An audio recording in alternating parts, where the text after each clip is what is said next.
तुम्ही घेत असलेले औषध खरंच ओरिजिनल आहे का? तुम्ही वापरत असलेली ब्युटी क्रीम सुरक्षित आहे का? या प्रश्नांचं उत्तर तसं पाहिलं तर धक्कादायक आहे. कारण राज्यभर एफडीएनं धडक मोहीम राबवत अवघ्या 2 महिन्यात तब्बल 10 कोटी रुपयांची बनावट औषधं आणि बोगस सौंदर्य प्रसाधनांचा साठा जप्त केलाय. नेमकी ही कारवाई कुठं झाली, काय काय उघड झालंय, थोडक्यात पाहूया. जून आणि जुलै 2026 या 2 महिन्यात अन्न व औषध प्रशासनानं राज्यभर धडक मोहीम राबवत बनावट औषधं, विनापरवाना औषध उत्पादन आणि विक्री, दिशाभूल करणाऱ्या जाहिराती, बोगस सौंदर्य प्रसाधनं आणि NDPS औषधांच्या गैरवापराविरोधात तब्बल 88 कारवाया केल्या. या कारवाईत सुमारे 9 कोटी 50 लाख रुपयांची बेकायदेशीर औषधं आणि सौंदर्य प्रसाधनांचा साठा जप्त करण्यात आलाय. या प्रकरणी 20 गुन्हे दाखल करण्यात आले असून 10 आरोपींना अटक करण्यात आली. यावेळी एफडीएने फक्त बनावट औषधांवरच नाही तर नागरिकांची दिशाभूल करणाऱ्या जाहिरातींवर देखील प्रहार केला.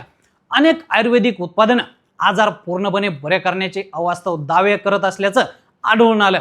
अशा प्रकारे 31 आस्थापनांवर कारवाई करण्यात आली आणि 55,57,000 रुपयांची औषधं जप्त करण्यात आली. याशिवाय नागपूर, मुंबई, ठाणे, पुणे, कोल्हापूर, अहिल्यानगर, सोलापूर, नांदेड, अकोला, सातारा, जळगाव आणि छत्रपती संभाजीनगर या शहरांमध्ये विनापरवाना औषध उत्पादन आणि विक्री करणाऱ्यांविरोधात 27 ठिकाणी धाड टाकण्यात आली.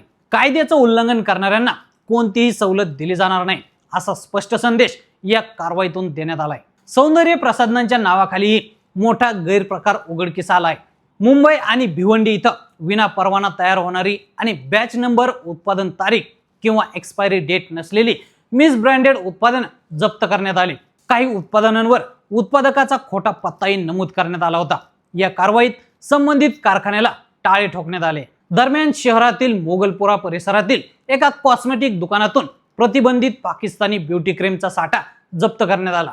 मेड इन पाकिस्तान अशी नोंद असलेली ही उत्पादनं विक्रीसाठी ठेवण्यात आल्याचं तपासात समोर आलंय. संबंधित दुकान मालकाविरोधात गुन्हाही दाखल करण्यात आलाय.